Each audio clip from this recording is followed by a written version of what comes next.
सुप्रभात बच्चों, online class में आपका स्वागत है। मैं Neeta Chaudhary fortune international school से।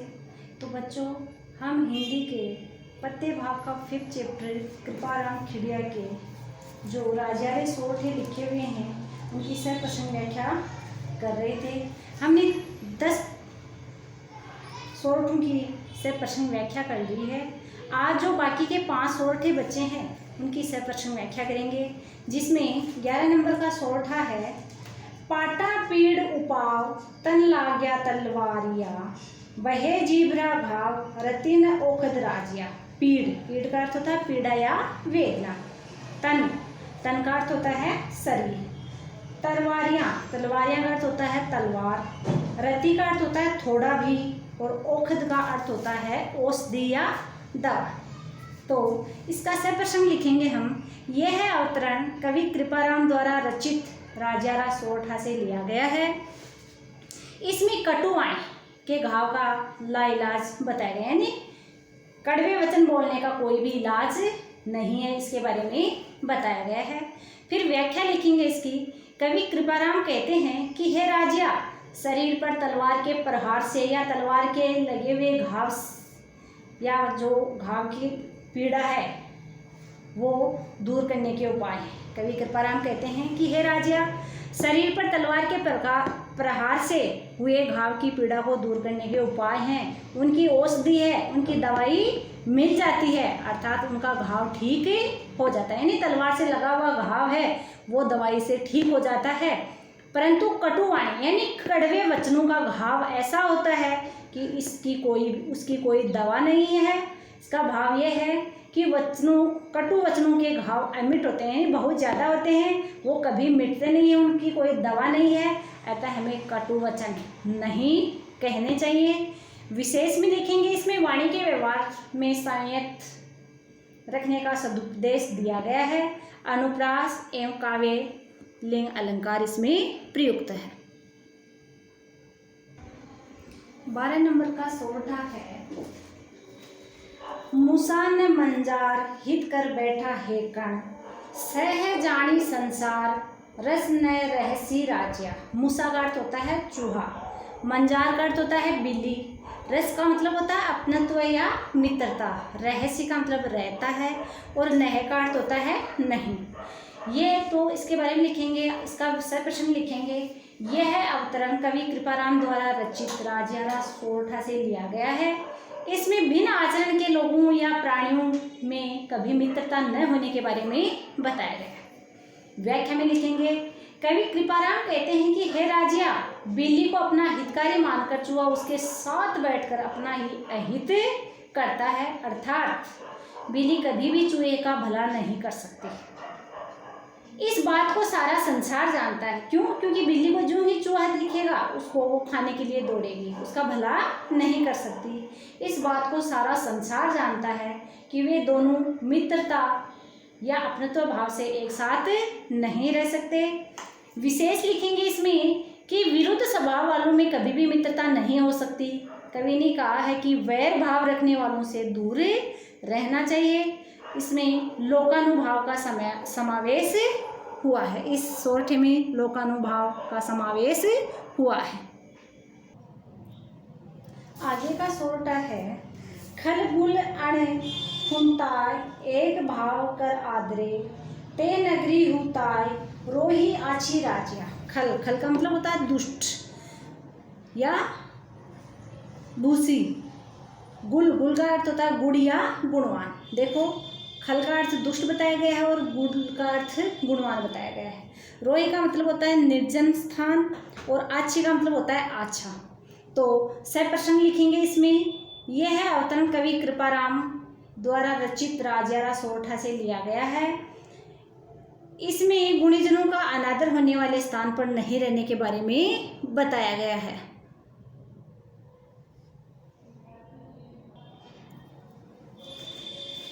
व्याख्या लिखेंगे, कवि कृपाराम कहते हैं कि हे राजिया, जहाँ पर भूसी यानी दुष्ट और गुड़ यानी गुणवान में कोई भेद न मानकर दोनों को एक भाव से बेचा जाता है, यानी दोनों को एक भाव से समझा जाता है, दोनों के साथ एक जैसा व्यवहार किया जाता है। दुष्ट जनों तथा गुणशील जनों को एक दृष्टि से आदर दिया जाता है। ऐसे स्थान या नगर में रहने से तो अच्छा है, सुनसान वन में रहना बहुत अच्छा माना गया है।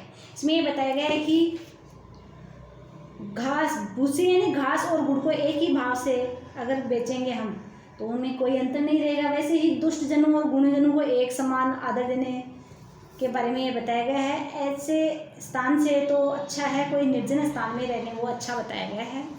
तो कवि कृपाराम कहते हैं कि हे राजा, जहाँ पर भूसी यानी दुष्ट और गुड़ यानी गुणवान लोगों में कोई भेद न मानकर दोनों को एक भाव से समझा जाता है, दुष्ट जनों और गुणीजनों को एक दृष्टि से आदर दिया जाता है, ऐसे स्थान या नगर में रहने से तो सुनसान वन में रहना अच्छा है। विशेष में लिखेंगे गुणीजनों का विशेष आदर तथा दुष्टों का निरादर होना चाहिए। वह स्थान अहितकारी ही होता है, इसमें संत जनों के आदर पर बल दिया गया है। अनुप्रास एवं श्लेष अलंकार का इसमें प्रयोग हुआ है। अगला सोरठा है, घन घन सांभल घाय न फूट पहाड़ नीवड़ा, जड़ कोमल भित जाय राय पड़े जद राजिया। घन घन का मतलब होता है ज्यादा, और एक घन होता है बड़ा थोड़ा जैसा औजार जो पहाड़ या पत्थर को तोड़ने के लिए काम आता है। साबल का मतलब होता है लोहे की साबल जिसके द्वारा पहाड़ को तोड़ा जाता है। नह यानी नहीं, निवड़ यानी कठोर, राय का मतलब होता है दरार, भिद जाए का मतलब होता है भेदा जाना या फोड़ा जाना। तो इसमें सप्रश्न लिखेंगे। ये अवतरण कवि कृपाराम द्वारा रचित राजारा सोरठा से लिया गया है। इसमें भेद नीति के प्रभाव का वर्णन किया गया है। व्याख्या लिखेंगे। कवि कृपाराम कहते हैं कि हे राजा, कठोर पहाड़ पर घन और सबल से काफी प्रहार करने पर वह नहीं फूटता है या नहीं टूटता है। पहाड़ को फोड़ना कठिन होता है, परंतु यदि इस पहाड़ में कोई दरार पड़ जाए तो तब बड़ी आसानी से उससे फोड़ा जा सकता है। इसमें यह बताया गया है कि घनिष्ठ मित्रता को या मजबूत संगठन को भेद नीति से ही तोड़ा जा सकता है। विशेष में लिखेंगे घन व सबल ये पत्थर या पहाड़ तोड़ने का पारंपरिक औजार है। अनुप्रास एवं काव्यलिंग अलंकार है तथा सोरठा इसमें छंद है। लास्ट सोरठा है, पै मीठा कर पाक जो इमृत सिंची जिए, उर कड़वाई आँख रंच न मुके राजा। पै यानी दूध, पाक यानी पकाना, इमृत यानी अमृत, उर यानी हृदय, आँख यानी आंकड़ा, रंच यानी थोड़ा भी और मुके यानी त्यागता। तो इसका सप्रश्न लिखेंगे। ये अवतरण कवि कृपाराम द्वारा रचित राजारा सोरठा से लिया गया है और इसमें आंकड़े तथा दुर्जन के स्वभाव को अपरिवर्तनीय बताया गया है कि आंकड़े में और दुर्जन में के स्वभाव में कोई परिवर्तन नहीं होता है। व्याख्या लिखेंगे। कवि कृपाराम कहते हैं कि हे प्रिय सेवक राजा, अपने सेवक को किसके नाम से संबोधित किया, किसके नाम से पुकारा है कृपाराम जी ने? राजा के नाम से। कि हे प्रिय सेवक राजा, आंकड़े को दूध और मीठा मिलाकर खूब पकाया जावे, इसमें अमृत भी सींचा जावे तो भी आंकड़ा अपने अंदर के कड़वेपन को जरा भी नहीं त्यागता है। अर्थात आंकड़े को जितना भी मीठा बनाने का प्रयास करो वह कड़वा ही रहता है। इसका भाव यह है कि दुर्जन की चाहे जितनी भी सहायता करो परंतु वह अपने हृदयगत से कटु स्वभाव को नहीं त्यागता है। उसका आचरण है सदा अपरिवर्तित रहता है, यानी उसके आचरण में, उसके व्यवहार में, दुर्जन व्यक्ति के व्यवहार में कभी भी परिवर्तन नहीं होता है। विशेष इसमें दुष्ट जनों से दूर रहने के बारे में बताया गया है। विशेष में लिखेंगे कि इस सोरठे में दुष्ट लोगों से दूर रहने के बारे में बताया है। अनुप्रास तथा अन्योक्ति अलंकार है तथा सोरठा इसमें छंद है। तो बच्चों, हिंदी का जो 5th चैप्टर था कृपाराम खिड़िया द्वारा लिखे हुए राजारे सोरठे, उसकी सप्रश्न व्याख्या आज हमारी कंप्लीट हो गई है। आपको ये व्याख्या फेयर नोटबुक में करनी है और इन सोरठों को, इनकी व्याख्या को आपको याद भी करना है। धन्यवाद।